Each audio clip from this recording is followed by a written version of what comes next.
여러분, 어느덧 올해 마지막 주일 예배입니다. 우리가 오늘 이 자리에 함께 모여 한 해를 마감하며 주님 앞에 예배를 드릴 수 있다라는 그 자체가 주님의 큰 은혜인 줄 믿습니다.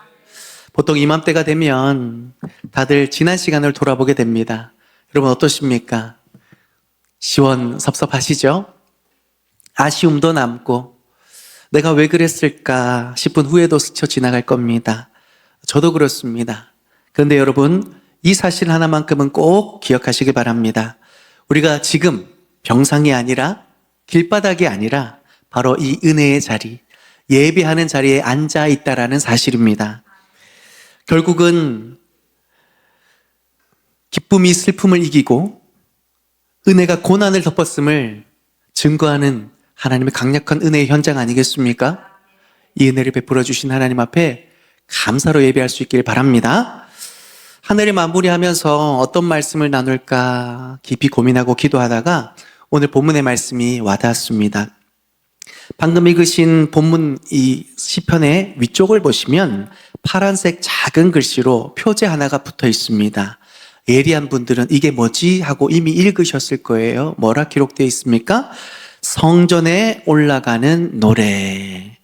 여러분, 우리가 성전에 올라간다고 하면 대부분 굉장히 낭만적이고 뭔가 좋은 일이 있을 것 같고 그래서 뭔가 걸어가는 그 걸음이 룰루랄라 할 것 같은데 사실은 이 당시에 지리적 상황을 감안해 본다면 우리의 생각과는 전혀 다른 느낌이고 환경이라는 것을 우리는 발견하게 됩니다.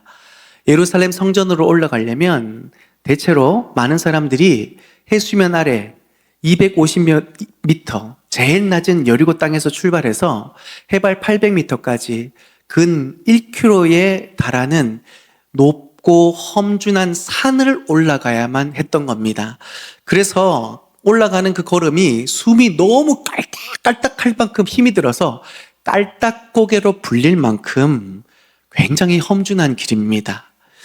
이 길을 올라가기 때문에 산을 향하여 눈을 들리라 이 말이 그렇게 막 낭만적이게 보이지는 않는다라는 것을 발견할 수 있게 되죠. 가파른 언덕 때문만은 아닙니다. 진짜 문제는 성전으로 올라가는 그 길목에 도사리고 있는 두 가지 장애물이 있기 때문입니다. 첫 번째 장애물은 예측할 수 없는 불행입니다. 예측할 수 없는 불행, 그게 뭘까요? 옛날 이 길에는요, 이 산길에는요, 강도들이 드글드글했답니다. 여러분, 우리가 잘 알고 있는 누가복음의 선한 사마리아인의 비유도 이 길을 배경으로 하고 있죠. 한 유대인이 이 길을 가다가 강도를 만나 목숨이 위태로운 상황에 빠지게 되는데 예수님께서 이 비유를 말씀하신 이유가 뭐예요? 그만큼 이 길에서 많은 위험한 일들이 벌어진다라는 거죠. 이 상황을 보면서 우리의 삶을 한번 되돌아볼 수 있게 됩니다. 우리 모습이 참 이와 같지 않은가? 라는 생각을 하게 됩니다. 우리가 한 해를 살아가면서 여러분 한번 생각해 보실래요? 우리에게 불어닥치는 불행이 예고하면서 저기 선생님 다음 주 화요일 날 제가 암으로 찾아갈 테니까 기다리고 계세요. 이런 불행 없습니다. 예고하지 않고 불쑥 찾아오죠. 암이라는 소식이 들려오고 부도의 사실이 들려오고 기가 막힌 관계의 통보가 들려오고 이 모든 일들 속에 불쑥불쑥 찾아드는 그 두려움, 그 곤란함 한 해 동안 참 많이 겪으셨죠. 이로 인해서 잠 못 드는 밤이 하루 이틀이었겠습니까? 이런 사고와 질병 앞에서 우리가 얼마나 한없이 무기력한 존재인가를 처절하게 깨닫는 시간들이었을 것입니다.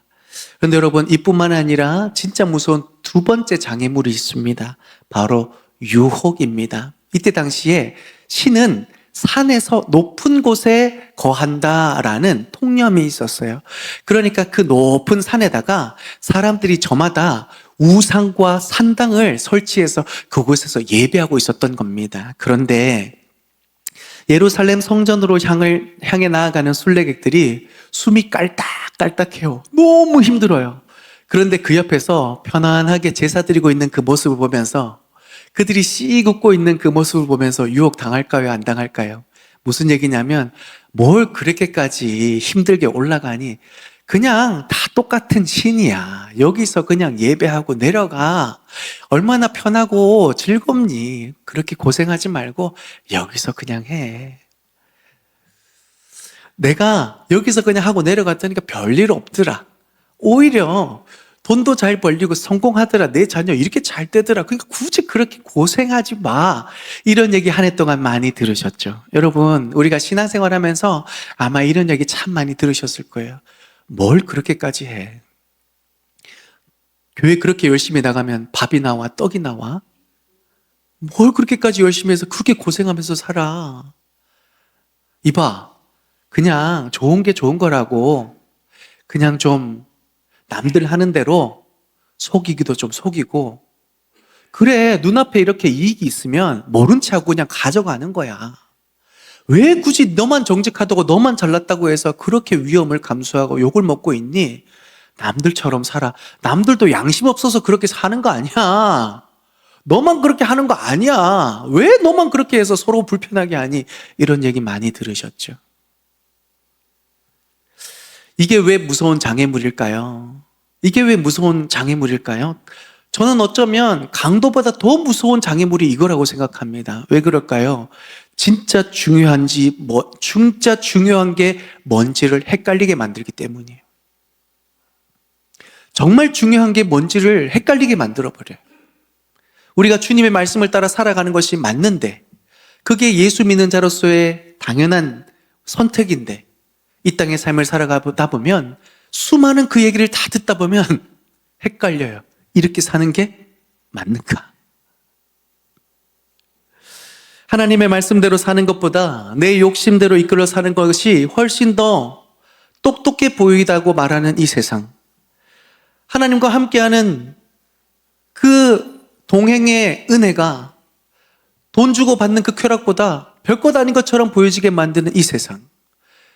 이 땅의 삶은 끝이고 영원한 저 천국에서 우리가 살아갈 것이라는 그 소망을 붙들며 살아가는 우리에게 그 소망, 그건 모른다. 지금 눈앞에 있는 현실이 더 중요하지 않냐?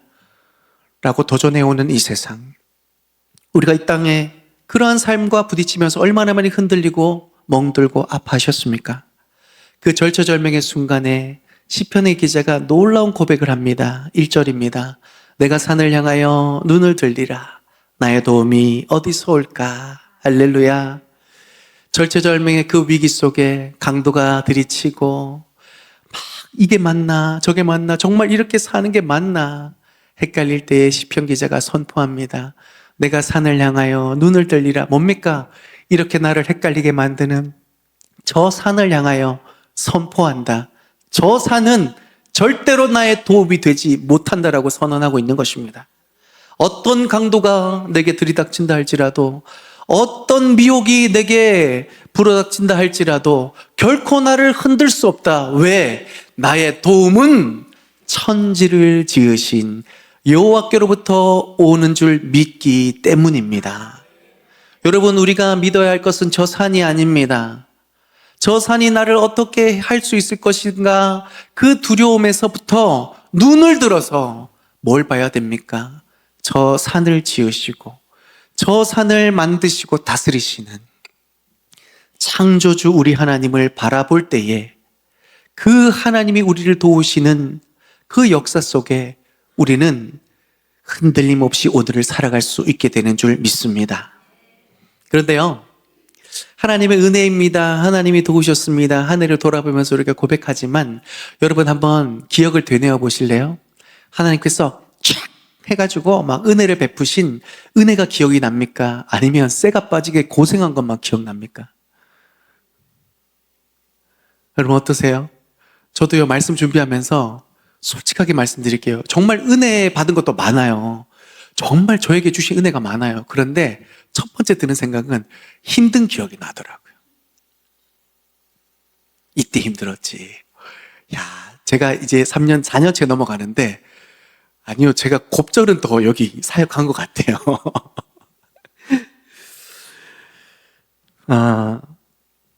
여러분, 그런 마음 드는 거 당연한 겁니다. 이상한 거 아닙니다. 왜 그래요? 우리가 그만큼 열심히 노력했기 때문이에요. 열심히 견디고 이겨내기 위해서 아등바등 살아갔기 때문에 몸에 배인 깊은 어떤 뼈저리는 생각들이 있죠. 여러분, 그런 생각들이 날 때 이런 질문도 날 수 있어요. 그때 하나님 뭐 하셨나? 정말 나를 도와주시긴 했나? 그런 의문이 들 때가 있습니다. 그럴 때 오늘 본문의 이 말씀 잘 들여다보셔야 돼요. 나의 도움이 어디서 올고 나의 도움이 천지를 지으신 여호와께로소이다. 하나님이 천지를 지으신 하나님이 나를 도와주신다 그래요. 근데 우리가 생각하는 도움은 이런 겁니다. 내가 지금 무거운 짐을 들고 있어. 그러면 주님이 딱 들어주시는 거. 내 앞에 문제가 생겼어. 그러면 하나님 그 문제를 싹 해결해 주시는 거. 우리는 그걸 도움이라고 생각합니다. 문제가 사라져야 하나님이 역사하셨구나. 그런데 성경의 도움은 그게 아니더라고요. 성경의 도움은 문제를 싹 걷어내 주시는 도움이 아니라 그 문제를 나 스스로가 해결할 수 있을 때까지 끝까지 도와주시고 힘을 주시고 은혜를 주시고 용기를 주시고 사람을 주시고 지혜를 주시고 시간을 주시고 물질을 주시더라고요. 그게 하나님의 도움이더라고요. 여러분 생각해 보세요. 지난 1년 동안 포기하고 싶었던 순간이 얼마나 많습니까? 멘탈이 무너지고 몸이 망가져서 여기까지다. 끝이다. 그럴 때 있으셨죠? 여러분 저도 있었어요. 그러니까 있으셨죠? 그런데 신기하게도 여러분 우리 모두 이 자리에 앉아 있는 건 무슨 얘기예요? 포기하지 않았다라는 거예요. 다음날 다시 일어나서 일터로 나아갔고 다시 가족을 챙겼고 다시 은혜가 머무는 기도의 자리에 예배의 자리로 우리 성도님들 나와왔죠. 여러분 이거 우리의 의지였을까요? 우리의 의지는요 작심삼일이에요. 여러분 이제 곧 새해가 밝아오는데 다들 다이어트 결심하시죠? 딱 3일만 해보세요. 우리가 얼마나 연약한 존재인지를 다시 깨닫게 됩니다. 그렇습니다. 우리의 의지는 딱 3일, 길어봤자 일주일이더라고요. 그런데 진작에 주저앉았어야 될 우리가 어떻게 여기까지 올 수 있었냐? 어떻게 포기하지 않고 여전히 우리가 기도를 붙들고 가정을 붙들고 생업을 붙들고 있었냐? 하나님의 도우시는 은혜가 우리와 함께 하셨기 때문에 이곳까지 오게 되는 줄 믿습니다. 내 노력인 줄 알았는데 알고 봤더니 하나님의 도우셨던 것이죠. 그래서 우리는 오늘 이렇게 결론 내릴 수 있습니다. 우리가 치열하게 땀 흘리며 살아갔지만 따져보면 그건 내 노력이 아니라 땀 흘리며 수고할 수 있게 만드는 하나님의 전적인 은혜였음을 깨닫고 고백할 수 있는 저와 여러분 될 수 있기를 소망합니다. 그렇다면 이런 도움을 주신 하나님 한 해 동안 구체적으로 어떻게 우리 가운데 도움을 베풀어 주셨나, 그리고 새해를 열어가면서 그 도우심을 우리가 어떻게 바라보아야 할까, 두 가지 내용으로 함께 살펴봤으면 좋겠습니다. 첫째로 도우시는 하나님은 우리를 향해 졸지도 주무시지도 않고 우리를 도우시는 줄 믿습니다. 3절 4절 말씀 중에 내가 너를 실족하지 않게 하기 위해서 졸지도 주무시지도 않는 그 하나님의 모습을 분명하게 기록하고 있습니다. 제가 이번 주에 중환자실에서 이제 막 일반 병실로 옮긴 환우를 신방하러 갔었습니다. 가봤더니 참 심각한 상황입니다. 호흡을 할 수 없어서 인공호흡기로 꼽고 계셨고, 가래를 스스로 뱉을 수가 없어서 가래가 생길 때마다 그르렁 그르렁 하는 소리가 나오고 기침을 하고, 그런데도 불구하고 이게 자유롭게 되지 않아서 결과적으로 잠을 못 주무시는 거예요. 제가 그 자리에 앉아서 30분, 40분 정도 앉아 있었는데 거의 10번 넘게, 그 짧은 순간에 10번 넘게 잠드셨다가 갑자기 깨세요. 왜 깨셨냐면 숨을 쉴 수가 없어서.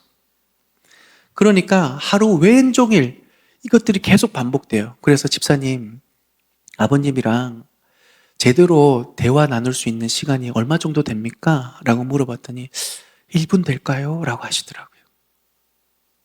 그만큼 이 기가 막힌 상황 속에서 참 마음이 아팠는데 더 마음이 아픈 게 뭔지 아세요? 그 옆을 지키는 집사님의 모습 보니까 너무 마음이 아픈 거예요. 잠을 못 주무시는 거예요. 얼굴이 퉁퉁 부어 있습니다. 그런데도 불구하고 가래를 뱉어내게 하기 위해서 뭐가 불편한지 알기 위해서 끊임없이 일어나서 왜 아빠 왜 하면서 흔들어 깨우고 좋은 말을 해주고 그 모습 속에 제가 오늘 이 말씀이 너무 깊이 와닿았습니다. 하나님이 졸지도 주무시지도 않는데요. 여러분, 전능하신 하나님은 잠이 필요 없죠. 지금 시편 기자가 잠이 필요 없는 전능하신 하나님을 말하는 걸까요? 아닙니다, 여러분. 그 사랑을 말하기 위해서예요. 이 집사님이 24시간 잠도 못 가면서 얼굴이 퉁퉁 부어가면서 아버지를 이렇게 보살피는 이유가 뭐예요? 자녀된 돌이 책임 때문입니까? 그도 있겠지만 더 큰 이유는 사랑하기 때문입니다. 얼마 남지 않은 그 시간들 속에 하나님께서 어떻게 기적을 베푸실까? 얼마 남지 않은 시간 속에 허락되어진 그 모든 시간들 속에서 끝까지 사랑으로 결정했기 때문에 그 시간들을 불평이 아니라 은혜로 믿음으로 감당하는 겁니다. 하나님께서 우리를 이렇게 바라보고 계신다는 것을 깨달아 아시길 바랍니다. 제가 그 집사님의 모습 속에 졸지도 주무시도 않는 하나님의 모습이 선명하게 그려졌어요. 하나님이 이렇게 나를 바라보고 계시는구나. 하나님께서 지난 한 해 동안 우리가 살아가면서 행여나 넘어질까, 넘어져서 일어나지 못할까, 위험한 곳에 가진 않을까, 수렁에 빠지진 않을까. 여러분, 우리가 한 해를 살아오면서 말 못할 근심들, 고통들, 상처들 있죠. 차마 꺼내놓기도 민망해서 그런데 소가리만 끙끙하고 있고 가정 안의 문제들, 자녀의 문제들, 경제적인 문제들, 이런저런 문제들 나만이 알고 있고 나만이 고통스러운 것 같은데 기억하십시오. 졸지도 주무시지도 않는 하나님의 은혜가 우리와 함께 하시는 줄 믿습니다. 작은 신음에도 응답하시는 그 하나님. 꺼져가는 등불도 결코 그냥 두고 보실 수가 없어서 혹시나 꺼질까 봐 두 눈을 부릅뜨고 지켜보시는 그 하나님. 그 하나님의 은혜가 지금도 우리와 함께 하기에 이번 한 해를 우리가 감사로 마무리하고 새해를 열어갈 수 있게 되는 줄 믿습니다. 두 번째는요, 우리 하나님은 우리의 인생길에 그늘이 되어주심으로 우리를 돕고 계십니다. 성도 여러분, 방금 우리는 하나님의 세밀한 사랑, 졸지도 주무시지도 않는 하나님의 사랑을 확인했습니다. 그런데 우리 마음속에서는 여전히 이런 질문이 남아있죠. 하나님, 정말로 우리를 사랑하시고 돕는다면 그냥 문제를 안 주시면 되는 것 아닙니까? 그냥 평탄한 삶을 살게 하면 안 됩니까? 제가 우리 어머니, 아버지의 기도 속에 항상 들었던 내용이 뭔지 아세요? 하나님, 우리 창옥이 어딜 가든지 문제없이 평탄한 길 걸을 수 있도록 도와주세요. 다들 그렇게 기도하시죠? 여러분, 그 기도가 얼마나 사랑하는 기도인지 아시죠? 왜 그런 줄 아세요? 이거 성경적으로 맞는 기도는 아니에요. 제가 이제 목사가 되다 보니까 그거 아닙니다. 근데 부모의 마음은 너무 알겠는 거예요. 왜 그래요? 겪어봤거든. 기가 막혀 봤거든. 괴로워 봤거든. 그러니까 내 자식만큼은 좀 안 아팠으면 좋겠는 거예요. 내 자식만큼은 내가 경험했던 거 좀 안 경험하고 싶게 하는 거예요. 그러니까 평탄한 길 달라고. 어딜 가든지 하나님 큰 문제 만나지 않도록 도와달라고. 그렇게 말씀하시는 거죠. 그런데 여러분, 제가 감동을 깨뜨려서 죄송하지만 우리가 살아가면서 문제를 만날 수밖에 없습니다. 첩첩산중이라고요. 문제 하나 해결되면 또 다른 문제 찾아옵니다. 성경이 그걸 말하고 있어요. 그런데 왜 성경이 우리에게 문제를 주실까가 중요하죠. 예를 들면 이런 겁니다. 아기가 태어났어요. 너무 소중하고 이쁘죠. 지금 저기 잠옷실에 앉아있는 애들, 전 쟤들만 봐도 천국을 봐요. 얼마나 이쁩니까? 근데 저 애들이 10년 지나면 저 모습으로 있을까요? 이렇게 서 있을까요? 20년 지나면 저보다 클까요? 작을까요? 그쵸? 근데 걔네들이 아직도 엄마가 떠먹여주는 밥을 먹고 있어. 지금은 귀여운데 20년 뒤에는 경악할 일이죠. 뭐 하는 짓이냐고. 저 아이들이 옷을 못 입어가지고 어휴, 그러고 있는 거예요. 경악할 일입니다. 하나님 우리에게 왜 고난을 주실까요? 너무 아픈 일이지만 우리로 하여금 자라나고 때에 맞는 지혜로운 삶을 살아가고, 그래서 그런 우리의 삶을 통하여 하나님의 영광을 드러내는 축복의 통로로, 은혜의 통로로 영광스럽게 살아내게 하시기 위해서 하나님은 고난을 주십니다. 그 고난은 우리를 향한 하나님의 변형된 축복인 줄 믿습니다. 그렇다면 그 고난의 때를 살아가면서 우리 하나님 앞에 어떠한 신앙의 고백으로 나아가야 할까요? 주님, 지금은 이해되지 않지만, 주님, 지금의 이 상황이 온전히 받아들여질 수는 없지만 믿음으로 고백합니다. 주님은 여전히 나에게 신실하신 주님이신 줄 믿습니다. 우리가 잘 아는 연탄길의 저자 이철환 작가님의 유명한 글이 있습니다. 하나님의 마음을 보여주는 실화이죠. 어느 날 한 부부에게 큰 불행이 닥칩니다. 사고로 인해서 아내가 시력을 잃어요. 앞을 못 보게 됩니다. 그러니까 절망 가운데 허덕이고 있는 아내를 어떻게든 살리기 위해서 남편이 이것저것 세밀하게 눈동자같이 이렇게 지켜줍니다. 남편 덕분에 힘이 나서 일상으로 복귀했는데 어느 날 갑자기 이 남편이 여보, 미안하지만 이제부터 당신 스스로 회사도 가고 당신 스스로 생활해야 돼. 난 이제 더 이상 못 도와줘. 이렇게 딱 선언을 하는 거예요. 아내가 얼마나 놀랐겠습니까? 여보 왜 이래? 나한테 이러면 안 돼. 나 그럼 못 살아. 아니야. 여보가 해야 돼. 단호하게 말하는 겁니다. 그럴 때 처음에는 얼마나 원망을 하고 얼마나 많이 울었겠어요. 회사 가는 길에 넘어지면서 얼마나 남편 욕을 했겠어요. 그런데 일주일이 지나고 한 달이 지나고 이제 몇 개월이 지나니까 참 사람이 희한하죠. 인생이 참 놀랍습니다. 적응합니다. 혼자 회사를 갈 수도 있고 혼자 자기 생활을 해내는 거예요. 어느덧 1년이 됐습니다. 매일 똑같은 시간에 똑같은 버스를 탔었던 거죠.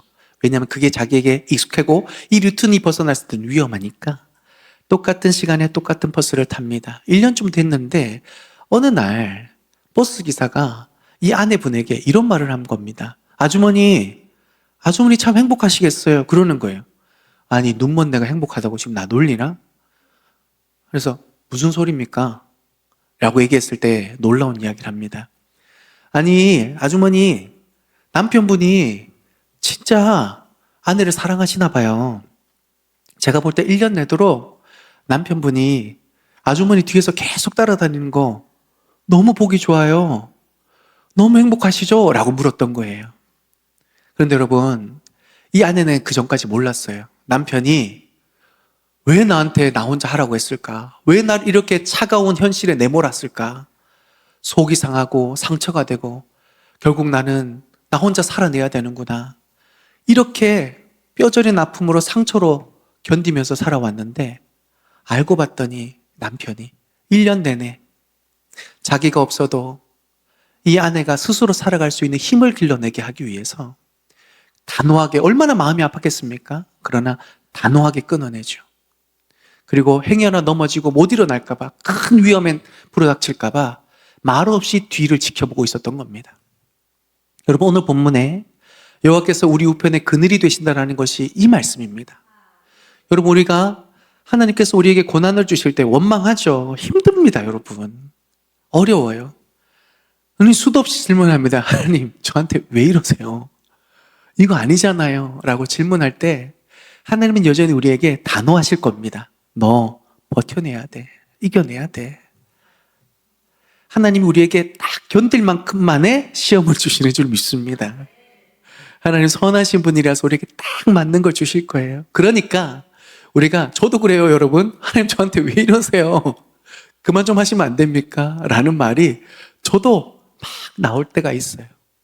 그런데 오늘 이 말씀이 우리에게 위로가 되고 소망이 될 수 있길 바랍니다. 하나님이 우리 뒤편에 계세요. 일어날 수 있도록, 포기하지 않도록, 위험하지 않도록 하나님이 지켜주고 계세요. 그러니 여러분, 최선을 다해 여러분 앞에 문제, 그 고민들을 최선을 다해 살아가세요. 왜요? 우리의 뒤에 든든한 백이 있어요. 그러니 기도하고 믿음으로 도전하세요. 하나님께서 놀라운 축복으로 함께해 주실 줄 믿습니다. 마지막 셋째로요. 하나님 우리의 출입을 지키시는 주님이신 줄 믿습니다. 우리 인생은 늘 문을 열고 닫는 것 같아요. 그죠? 직장에 출근하기 위해서 문을 엽니다. 그리고 문을 닫죠. 그리고 새로운 시작이라는 문을 열고 닫기도 합니다. 우리에게 지금 놓여진 가장 큰 시작이 뭐예요? 2026년입니다. 그런데 여러분, 때로는 힘든 일 당하면 문고리 잡기 부담스러울 때, 무서울 때 있으시죠? 가끔씩 야, 오늘 회사 가면 난리 날 텐데 야, 이거 열어야 되나 말아야 되나. 올 한 해 힘드신 분들 그런 생각 드실 겁니다. 새해 더 힘든 일 아닌가, 더 위험한 일 있는 거 아닐까, 직장에서 그만두러 하는 거 아닌가, 물가는 오르는데 이거 다 감당할 수 있나. 여러분, 이런 고민을 가지고 있는 분들에게 오늘 말씀이 선포해 주십니다. 지금부터 영원까지 너의 출입을 여호와께서 지켜주시는 줄 믿습니다. 이게 우리의 소망이에요. 하나님 우리의 앉고 일어섬을 아십니다. 우리의 나가고 들어감을 아십니다. 그리고 하나님께서 그 걸음을 인도하실 텐데 어떻게 인도하시느냐. 여러분, 징검다리 건너보셨죠?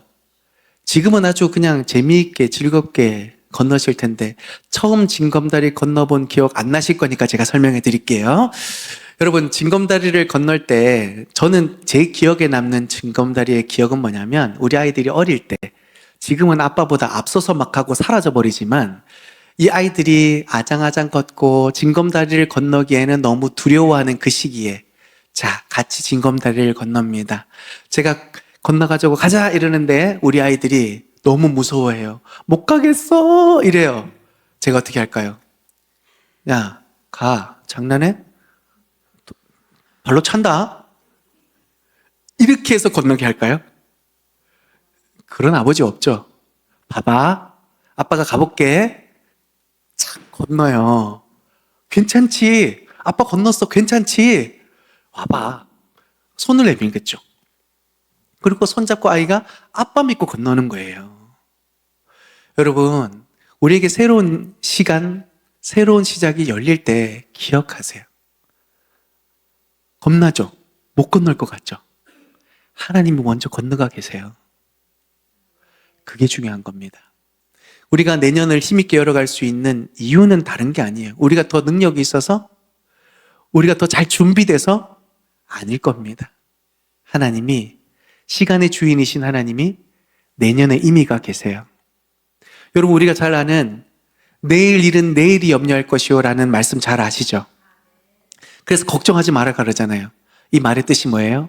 하나님이 내일을 이미 우리를 위해 준비하고 계신다는 얘기예요. 2026년 물가도 오른다 그러고 실업률 이런 모든 상황들 속에 여러분, 하나님이 2026년도에 미리 가 계시고 우리의 축복을 위해, 영광을 위해, 평강을 위해, 우리의 행복을 위해 하나님이 준비하고 계시는 줄 믿습니다. 우리의 출입을 지키시는 하나님께서 이리 와 할 때 믿음으로 열어가실 수 있는 저와 여러분 될 수 있기를 바랍니다. 말씀을 맺습니다. 오늘 우리는 시편 121편 성전에 올라가는 노래를 함께 살펴보았습니다. 여러분, 우리가 2025년 이미 그 가파른 길을 다 올라왔어요. 힘드신 분들 많으셨죠? 아유, 내년은 또 어떡하나 싶은 분들 있으시죠? 그때 이 말씀 기억하십시오. 여기까지 인도하신 그 하나님의 은혜, 그리고 졸지도 주무시지 않는 하나님의 은혜, 나의 앉고 일어섬을 아시는 주님이 이미 가서 미리 준비하시는 그 은혜, 그 은혜가 있기에 시편 기자의 고백과 같이 내가 산을 향하여 눈을 들리라. 나의 도움이 어디서 올꼬? 천지를 지으신 여호와 하나님께로다. 이 믿음의 고백이 우리의 삶을 더 빛나게, 더 아름답게, 더 깊어지게 빚어질 줄 믿습니다.